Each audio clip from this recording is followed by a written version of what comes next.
Did you know there is a school in Nigeria that is named after a Ghanaian because of his effort towards the educational growth in Nigeria? When I said Ghana played major roles in the establishment of the educational system in West Africa, some Nigerians came at me and Nigeria can never be fixed. It is not hatred, it is a fact.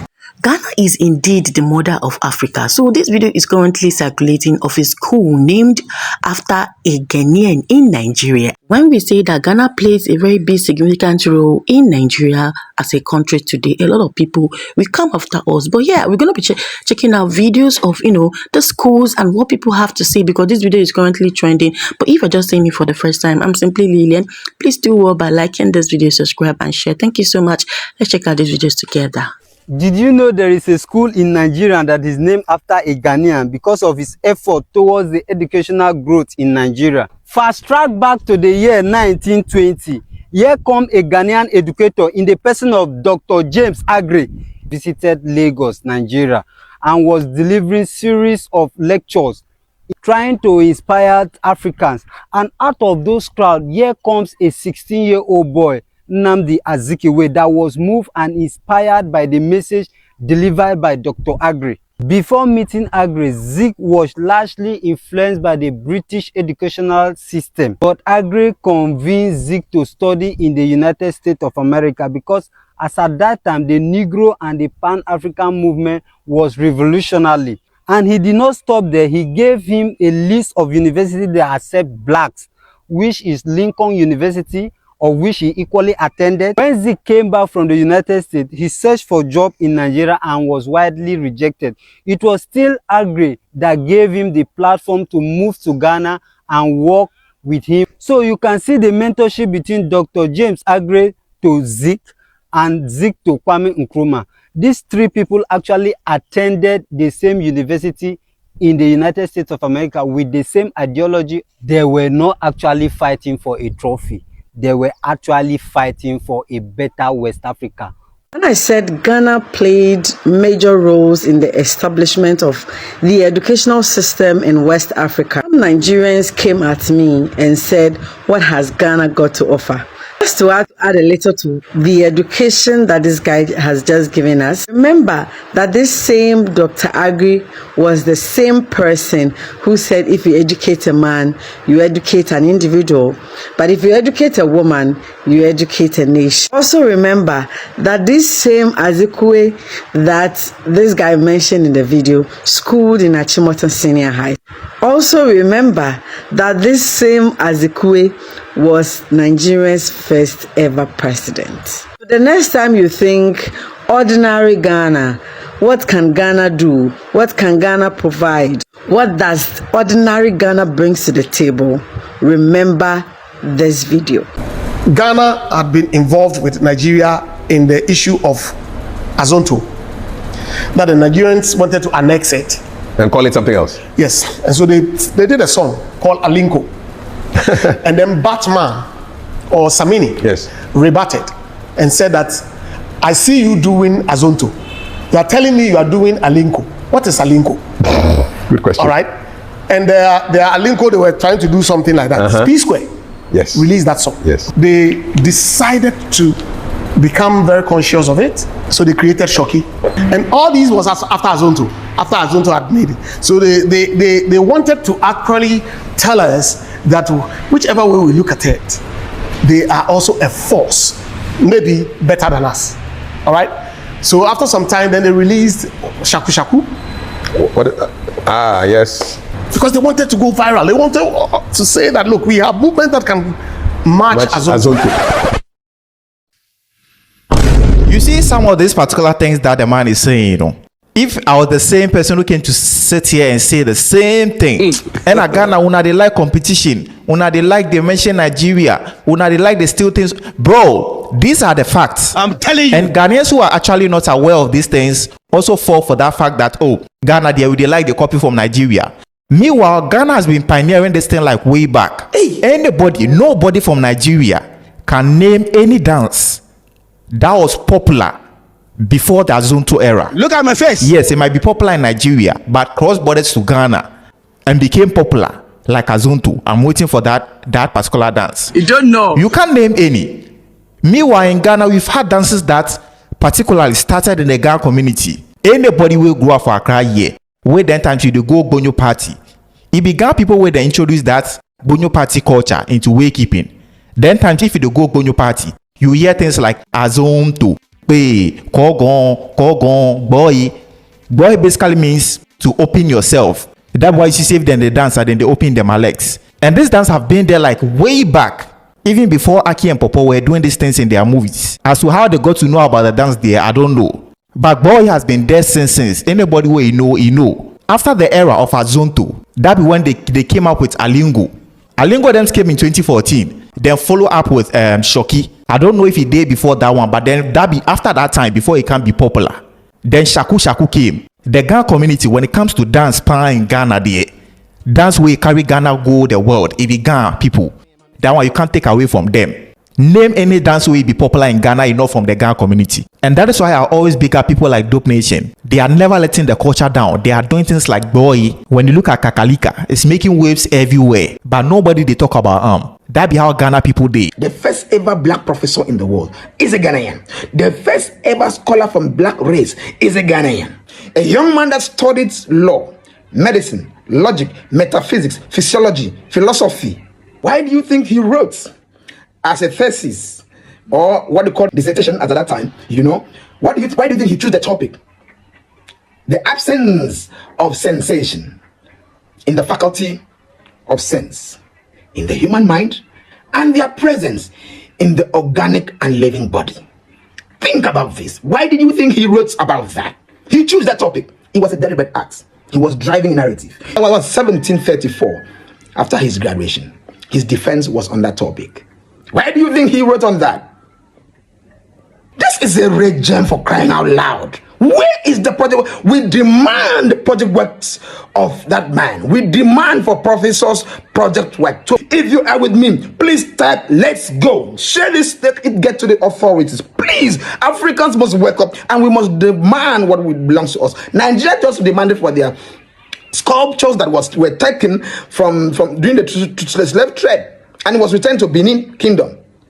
And we are talking about intellectual property that will change the entire human race, that will change the entire human, not black race, the entire human race and reasoning and thinking. And we are not asking for it. We demand for those things to be brought to us. Because we blacks, we don't know how to cherish our own. We don't know how to build on what we have. We allow people to tell us our history, and it is an error. A black man from Ghana, from Nzima, western region of Ghana, to have achieved this much, and we do not even know or hear about him that much. United Nations should be supposed to be listening to the speech given by philosophers of Ghana and with regards to this man. Not only philosophers of Ghana, philosophers of every other African nation, using the project work, building on the project work of Professor Anton Amo. This is a man that existed in 1703 to about 1746 when he returned back to Ghana. That is in the archive of top scholars in the world. That his name is supposed to be mentioned when Aristotle, Socrates, and the rest are mentioned. I'm talking about Anton Wilhelm Amo.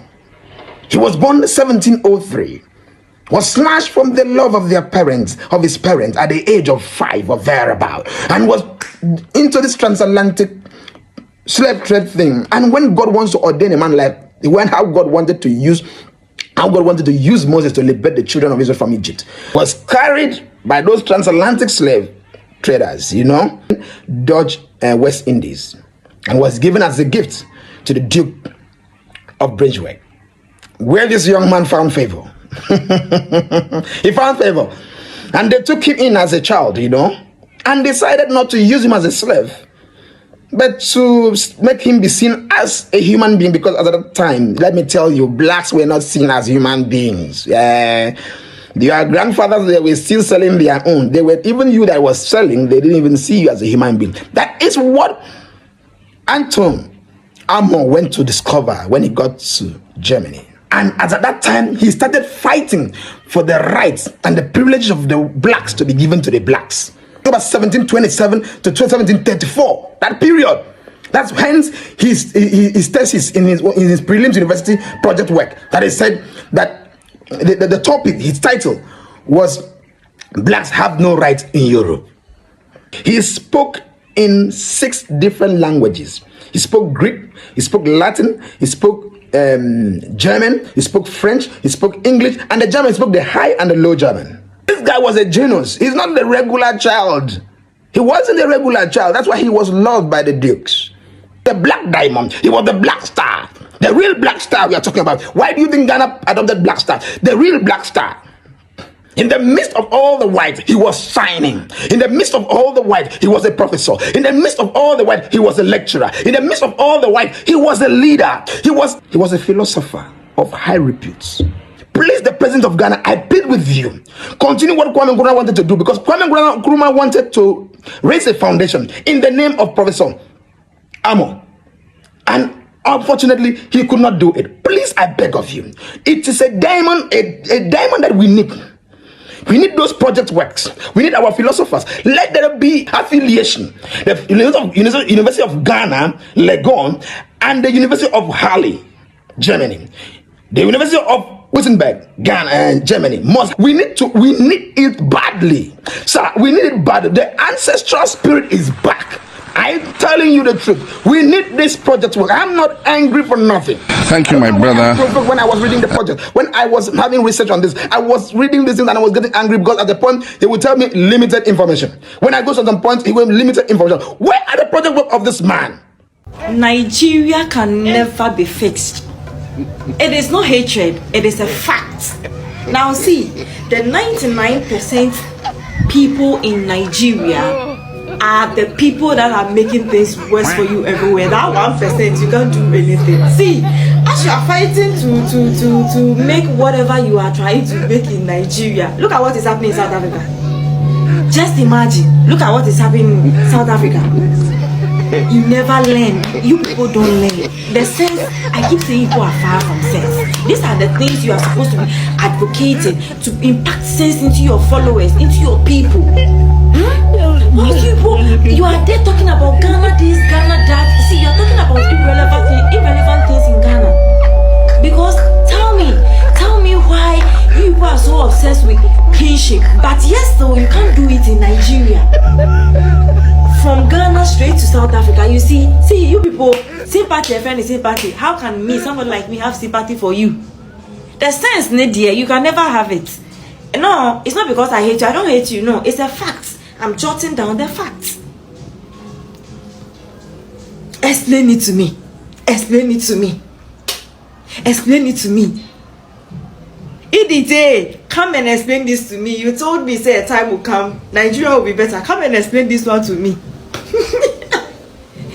Kinship in South Africa. What happened to Nigeria? Nigeria is the biggest country on the African continent. Why can't you see? There are empty villages in Nigeria that bandits have finished, cleared everything. You can just go and claim one, make it war, and then crown yourself. But you are in an already developed place, claiming to be a king. Now, what is this obsession with this kinship with Nigerians? Nigerians, what is wrong with you? Ghana have indeed helped Nigeria a lot, and I'm so happy for the country, Ghana. But the thing that is worrisome Nigerians is, lack of education or understanding what they are teaching them. Now, this Ghana man actually went to Nigeria too, and to create an educational system that led to them even naming a school in Nigeria after his name. And these are the things that Ghana has been doing for Nigeria and other Africa. You guys know that Ghana also helped Nigeria to gain independence in the year 1960. Now, Ghana is also fighting Pan-African and making slavery an illegal thing in Africa. These are the contributions of Ghana and its government in Africa. But I don't know why some Nigerians are so dumb to still come out and drag Ghana and still call Ghanaians small country that can do this and even help your country of over 200 and something million people to achieve their goals. At this moment, I just feel like Nigerians should just understand and collaborate and also make a very happy, African with Ghana. I feel like Ghana should be one of the most countries that Nigerians are closer to, not even bantering with. Anyway, let me know your thoughts on the comment section. If you're just seeing me for the first time, I'm simply Lilian. Do well by liking this video, subscribe and share. Please, thank you so much. I'll see you on my next one. Bye.